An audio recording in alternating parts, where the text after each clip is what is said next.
Hello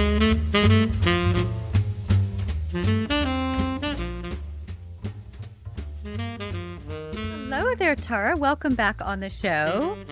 Thank you. It's really a pleasure to reconnect. Thank you for having me. It's such a treat. I'm trying to think when I last had you on. When did Playing Big come out?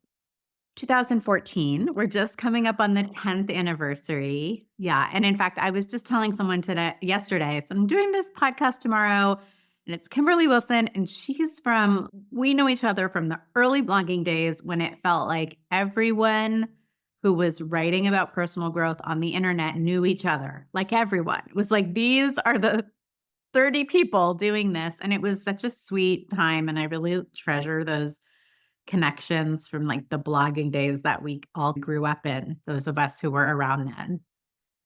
Totally. It was like the wild, wild west. But now it's like such a different experience, isn't it? Yeah, really. So true. So true. Yeah.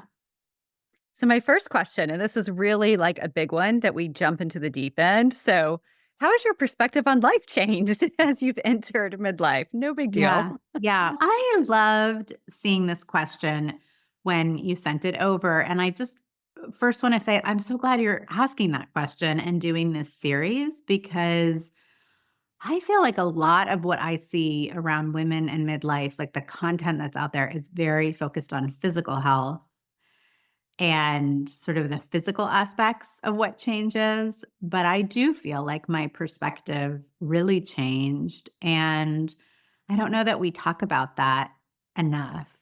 So for me, what I noticed, and I think like a lot of major seismic changes in our lives, like we don't really know when it's happening as it's happening. We just know things feel muddy or topsy-turvy, and then we sort of arrive at a later point and go, yeah, things really are different now. I guess a few things. One is I think I see everything in more relational terms. Just everything in more relational terms. So whereas maybe 15 years ago, if someone had achieved something amazing, I was like really interested in them and how did they do it?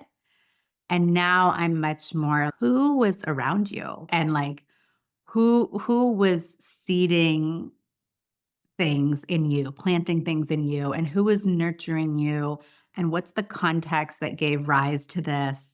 There's a great there's a great book called Who Cooked Adam Smith's Dinner about the sort of early American economist, political philosopher Adam Smith.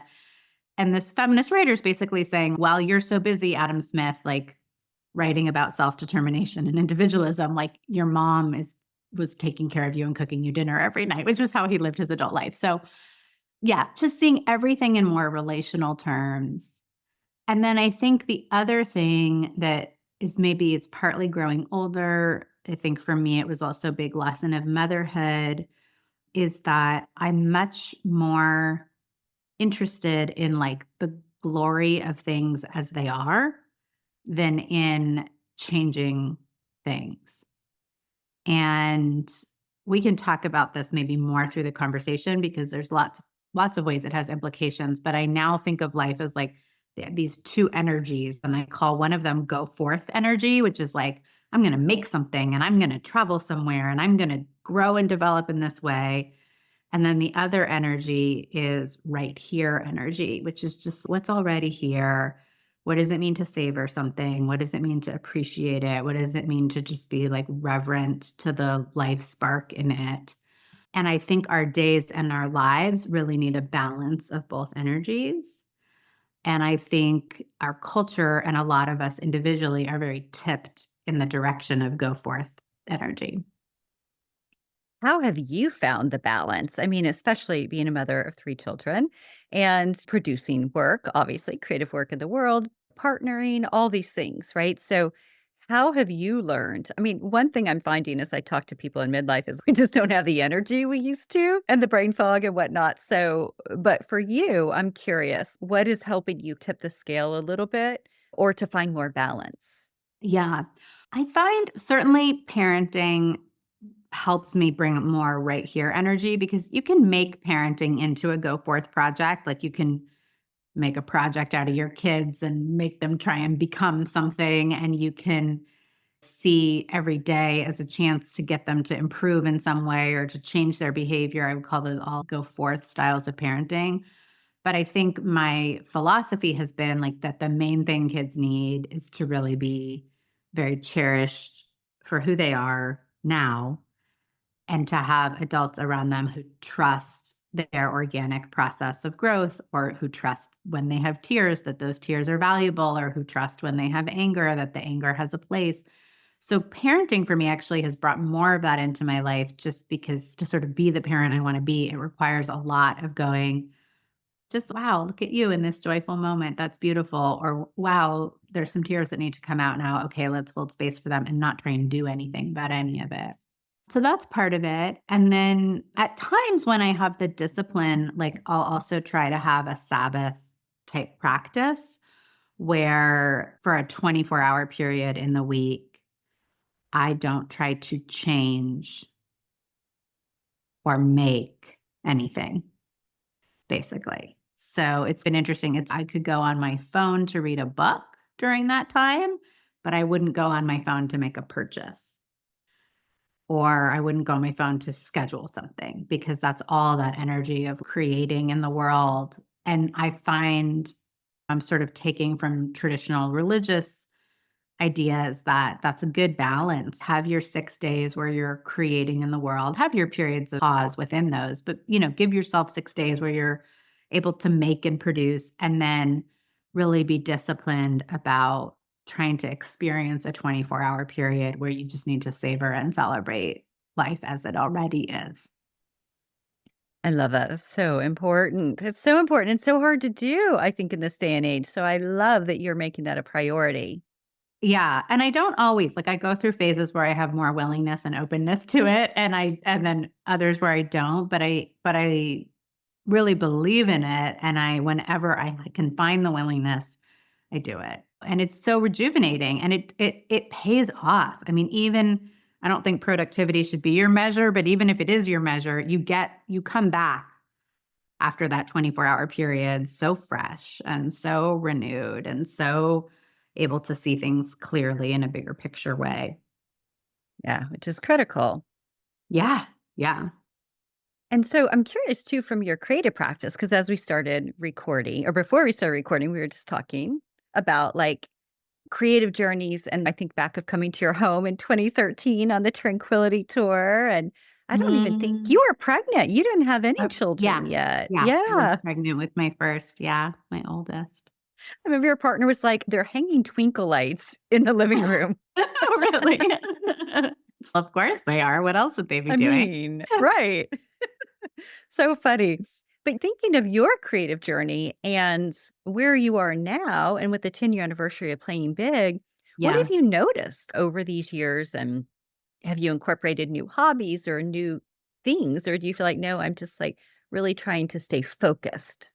Gosh, that's a great question. So I feel like for the most part, my core creative outlets, or I might say like the vehicles that really help me feel the most inspired, are the same as they were when I was since I was a young child. Like that hasn't changed. It's writing, it's dance, it's often speaking or presenting to a group.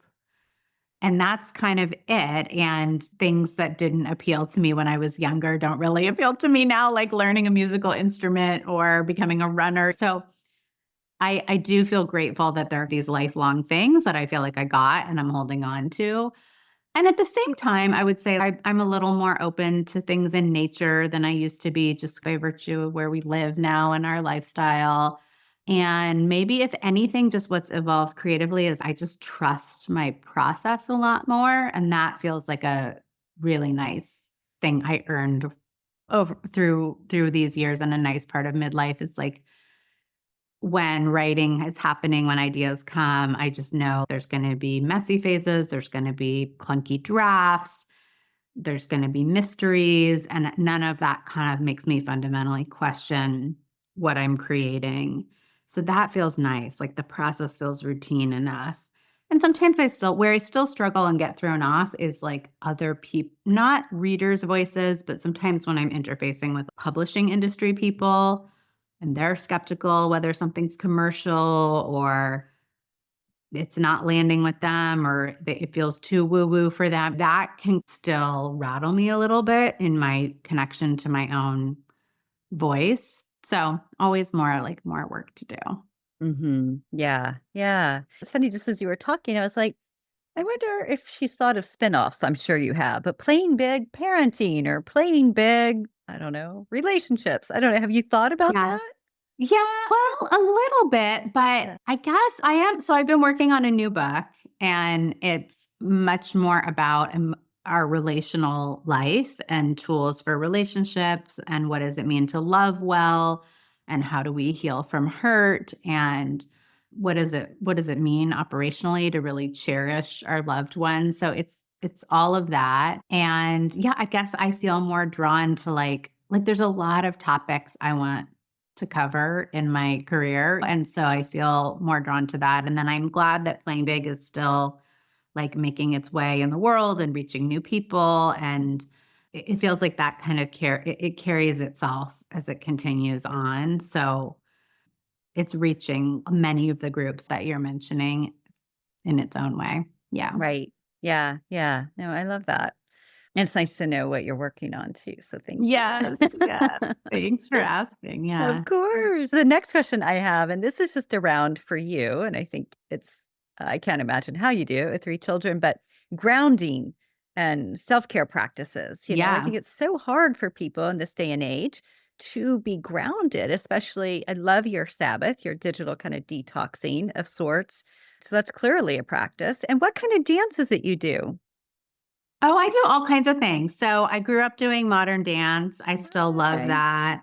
I love the sort of five rhythms world of Yes. dance. But then I really, and for anyone who's listening, there's a wonderful dance company here in San Francisco called ODC.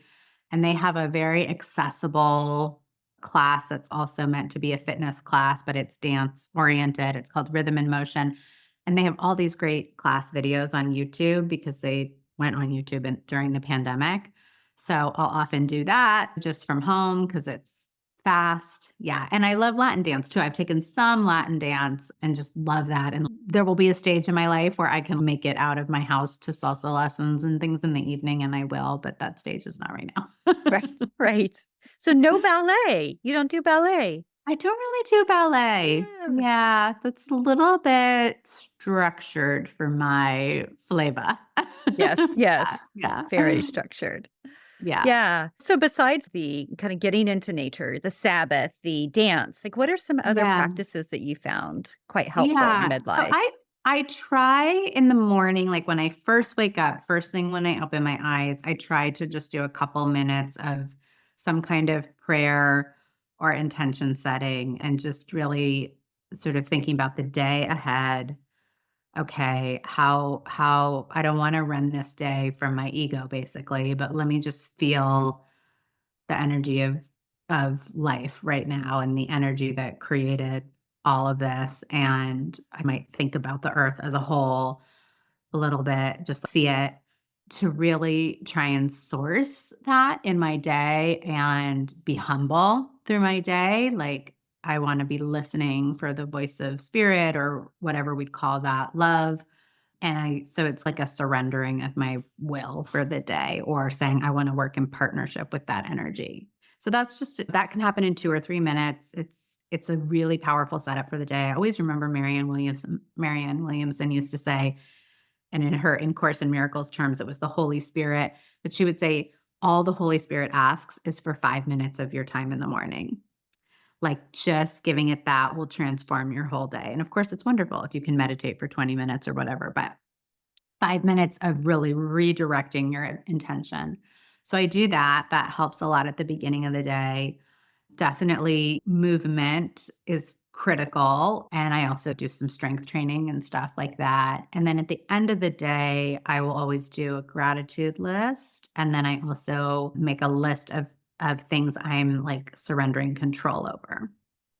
So anything that is feeling I'm feeling overwhelmed by, or I don't know what to do with, or it's a messy situation. That's sort of my way of turning that situation over to spirit, not to become passive with it, but more like I'm open. Show me what you want to show me here. Help. Just again, that humility.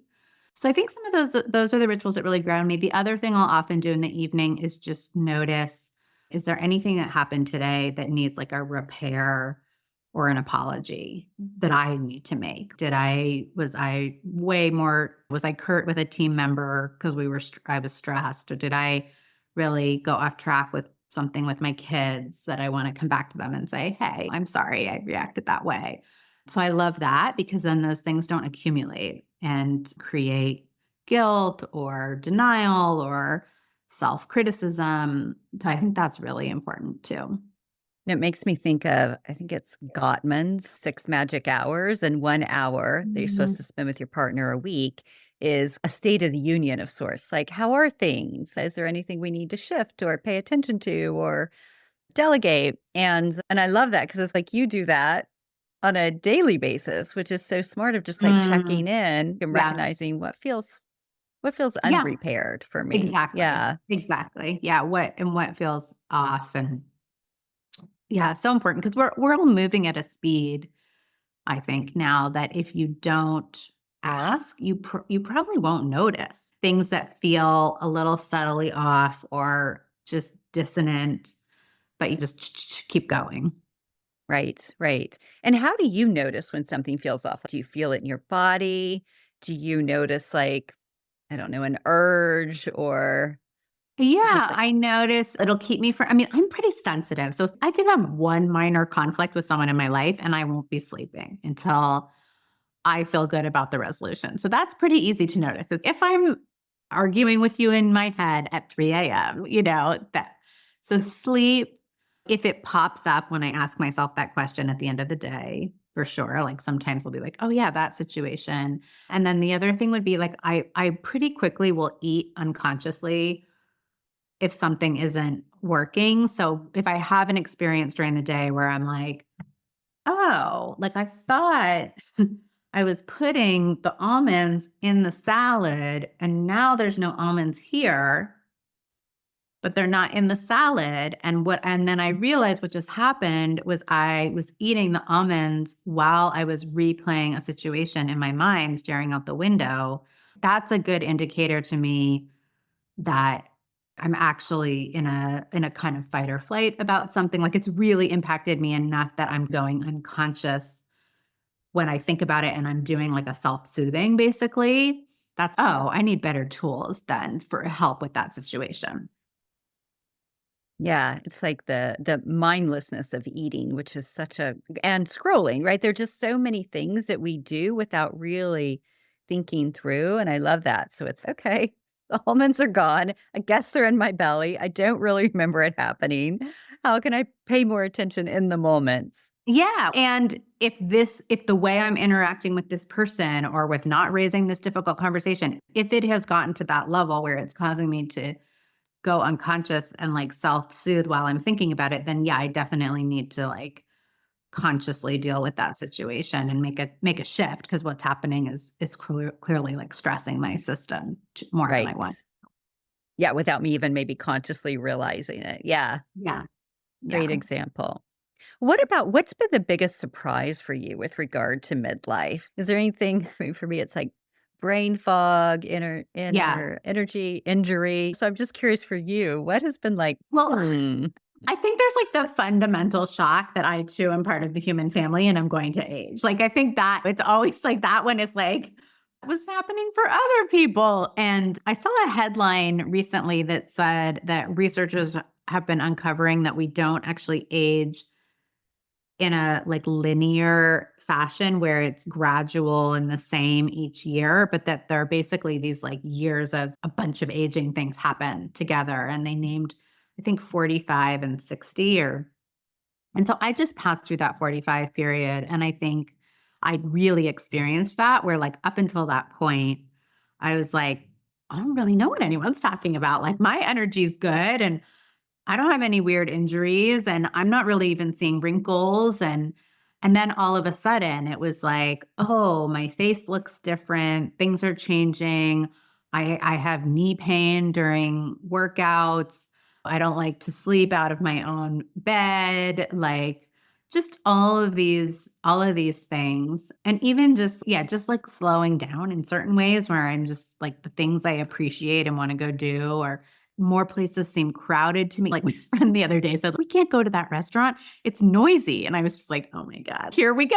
And I'm like, I agree with you now that you mention it, but we used to like that kind of thing. So the fact that a bunch of things happened at once, that took me by surprise. And just that, oh, this is gonna happen to me too. That all of that has been a big surprise.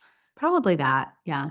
I love what you said about noisiness. Like I've always been like HSPE, but I've just recently noticed, thank goodness for these. My partner got them for me for the holidays and I just started using them for noise canceling. Like when you're on the train and somebody's talking on the speakerphone, like it kills me. Or you're in a restaurant that's just like too loud. I used to even put in earplugs and Tim would be like, "What are you ordering?" I'm like, huh, huh. But it's just to drown out all the noise. It's like I Yeah. become even more sensitive, and I was like, Yeah. thought that was possible. Yeah. Yeah. I mean, I think that we are meant as we age, I think we're sort of part of our role is more like we are the stable scenery of the society. Like there's a stability and a quiet and a staticness. And I hope that doesn't sound ageist. I mean it in a very positive way. Like Right. an anchor in the culture in a good way. And so I think part of that is just, yeah, we are savoring the silence and we're not into all the noise. Yeah. What would you say with regard to kind of next phases for you as you look ahead? And I know retirement is a long way off for you, and I'm not even sure if you plan to retire. I'm kind of like, I don't know if I will. But as you look ahead over the next like decade or so, is there anything that really stands out for you that you're like, I want more of this in my life? It could just be inner peace or Yeah. Sure. Lots of things. Yeah. I think there's so many different directions I'm thinking about that I could take that. I mean, I think that for me, there's a little bit of a creative tension in my work between and in my just professional self between the part of my work that gets categorized as like a business thing, like people seeing Playing Big is very much a career book, or if I do a lot of corporate speaking and or sometimes I'm writing for something like Harvard Business Review. So there's sort of this like more analytical, hard-hitting business side. And then there's like another part of me that just wants to really lean in the future more into the spirituality and more like pure personal growth side of my writing and my work. But there's just like the former thing is like much more legible to the world and much and really does. I mean, I don't know if it's ultimately more commercial, but in terms of what the market and the publishing industry, all of that, there's a lot of could you just play over here more kind of feeling. So I hope like I can move more in that other direction, spirituality, personal growth, which is already part of my work. And I think my readers feel that, but doing so more explicitly. And that just takes courage on my part and attention to those projects and that kind of thing. But I'm really excited about that. That's one thing. And the other thing is, I feel like I'm in a period now of just starting to really find ways to be in conversation with more like colleagues that I really like. I think for me, the pandemic and becoming a parent and when this sort of ruthless prioritization, I'm still going to teach my classes. I'm still going to write because that's just very vital to my well being. So that kind of became my work life for a while. And I didn't really do the reaching out or the conferences or the conversations. And that has been a bummer because there's so many people whose work I love and I want to be in personal and professional conversation with. So I'm rebuilding that now and I'm really looking forward to that and enjoying those sort of burgeoning parts of that are happening. and it does seem like we read it's such an important part of midlife of cultivating these relationships, and Yeah. I've also been hearing from so many people that even though the pandemic, it's technically when we got vaccines, we were more out and about, which is April 2021, right? But it does feel like, I mean, obviously it's still going on 4 years later.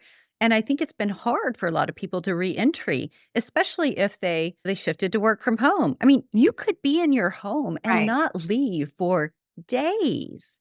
And Yeah. so I'm just wondering, how have you had to navigate, oh, we're back out in the world, or it's weird for some people to go to events now because 'cause they're like, "I Right. just feel awkward," you know?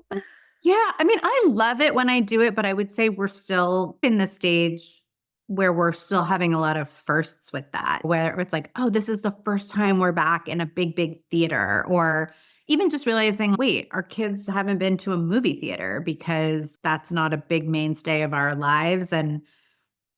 But it probably would have happened by within the first 10 years of life had there not been this pandemic. So redoing those things. And I am part of many different kinds of communities in the personal growth world, in the dance world, in the women's world that like never went back to in person. They've just continued online, which has opened up some wonderful doors and allowed for amazing scale and allowed for geographically isolated people to participate and made it easier in many ways for me to participate in some of them, but definitely some things are lost. So yeah, I think we're in a strange place, and I also relatedly, I think we have a big cultural denial blind spot about like actually grappling with the pandemic experience and the level of loss that there was. And I think it's interesting how little it's figuring into the current election. I don't remember. I think I didn't ever publish it because it was sort of I don't remember if I published it or not, but I was working on a piece that was about how odd it has been that there's been almost no art being made about the pandemic. There's no popular theater, there's not TV and movie. There's not a lot of novels that are being widely read that have picked up the theme, and there's some scholars who have written about how that was also true of the Spanish flu, like the or was that what it's called? The previous pandemic that was 100 years ago. That it's sort of a mystery why there was almost no art that was made about it, even though very soon after was World War One, and there was a lot of art made about the losses around that. So that to me says we're somehow blocked around the processing of it. And I think that's also figuring into this piece that you're talking about of just like how safe do we feel in the world? How optimistic? What's our mood? What's our internal temperature? Like we're still being very affected, I think. Absolutely, and what's interesting, it comes up a lot in therapy with my clients, but Mhm. it's more of, but I was even trying to think, are there books out there that are saying, like, "Here's how to continue to navigate post-pandemic," or what you may be feeling of the trauma around it, or I'm sure they're out there, but I haven't really seen books like that. It's interesting you say that because a couple of my friends in the publishing industry have been talking about how just like the consensus is no books on the pandemic. We don't want to see the proposals. We are not publishing them.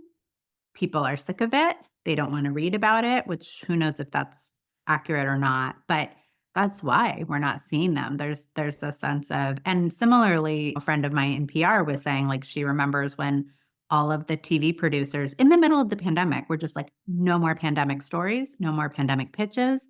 People are over it. They want to see peppy. They want happy to do it, you know. So it's not, you're not imagining that. Yeah.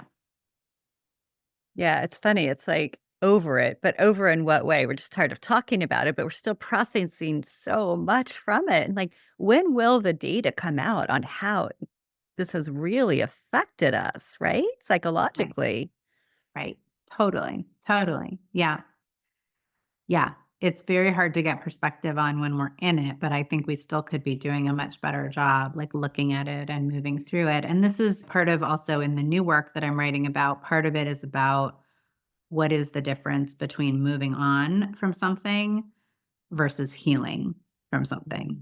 Mhm. And in our personal lives too, I think we often feel like moving forward is the moving on, where I somehow like put that experience aside Maybe I compartmentalize it. I leave the relationship, I end the situation, I pick a new situation, and we sort of emphasize the moving on as our way of moving forward, but that doesn't mean we've healed, and that doesn't mean that the experience and how it shaped us isn't driving everything that it has a huge shaping force on how we feel and how we see what's happening for us next. And so I'm really interested in that territory of like, what does it actually mean to heal? And there's so much work being done on trauma healing, which is wonderful. It's not my area. I think there's also this neglected space of just like our everyday hurts, and how do we heal from those, because those are also part of our lives, and there is a difference. We don't need to make them traumas to take them seriously. There are everyday hurts that affect us in significant ways that we still need tools and processes to really heal from so we can move forward whole and well. It makes me think, even as you're saying this, moving on, right? I think of like with grief, we talk about the importance of moving through it, right? You move through the grief. And that sounds like the healing part that you're talking about. Yes, yes, I think. And I'm also not a grief expert, but certainly moving through the feelings is part of, I think, any healing process, right? And feeling the feelings. And I think in the case of everyday hurt, what I call everyday hurt, where I'm doing a lot of that comes up more in coaching situations. My sister did this, or my sister's always done this, or my boss did this appalling thing. Feeling the feelings is part of it, but also finding finding ways to see the situation through a psychological lens where we can sort of understand or imagine why the person had the limits on their emotional capacity or their interpersonal capacity that caused them to do that harm, rather than seeing it as, oh, it turned out there was a evil person in the world or a huge jerk who attacked me. If we're only moving on, even if we felt the feelings, but we're still moving on thinking that person was just a random, capricious, evil jerk, I don't think you can hold that belief and really move forward feeling whole and safe in life and in the world. You're only compromising, because what are you telling your brain about how you're going to avoid the next capricious, evil jerk? You're basically telling your brain they're roaming around out there, and so now what are we going to do? We're going to avoid connection, or we're going to armor up, or we're going to be, you know, having to demonize a big percentage of humanity. So I really believe like we need to see even actions we don't agree with or that have hurt us as stemming from various kinds of limits on people's capacity, and understanding the psychological factors, which as a therapist, right? This is all well documented in the research. We just don't live it. Understanding those things in that way so we can find a peace with it, and then still we set boundaries and all of that in conjunction with that. It's not exclusive to setting boundaries. Often we think I can only set a boundary if I've decided you're a jerk. If I could have insight into why your behavior might have developed for you psychologically, then I have to tolerate it. But that's not true. We can have all that psychological insight and then still set boundaries out of our own self-love. Those two things are very compatible. Mhm. Yeah. Sad. I mean, sounds like you clearly have a lot to share in your upcoming book. So I I'm love this. excited. Thank Yeah. you for letting me practice saying it out loud. It's all in process right now, but I yeah. love it. It's so great. Before I ask you my closing question, is Yeah. there anything else that you'd like to share with our listeners about your midlife experience or things you've learned along the way? There is one little anecdote I'll share, because I saw your question about what advice would you give to women in midlife, and it made me think of something that I heard a while ago that just really, really has stuck with me. Tammy Simon, the founder of Sounds True. So Sounds No. True is she would be an amazing person to interview, but Sounds True is a spirituality Mhm. publishing house. They've been around for, I don't know, probably at least 30 years now. She's this visionary founder and CEO, still the CEO. So really a leader in conscious business, I would say. And she hosts their podcast, and they've had hundreds of guests. And I was listening to it recorded talk she gave about sort of her business lessons. And she said, people always ask me, like, how do you do this podcast? You have all these guests whose worldviews really conflict and whose spiritual philosophies are so different. But every single episode, like you seem to really be able to hold that one as offering the truth or at least a truth. And how do you do that? How do you shapeshift between them? And she basically said, like, the older I get, the less I'm asking sort of what's true in the absolute sense. And the more I'm asking the question, what's needed now? What's needed in this situation? And that she could sort of see each guest and each slice of truth as useful in different contexts. And I love that. And in my own, like in the past year or two, I had written a piece kind of jumping off of that, saying I just find as a coach, but also as a human being, a lot more now, like if someone asks me something, the answer will be, it depends. It depends. And then I'll be like, if A, if B, like here's 3 routes I can think of.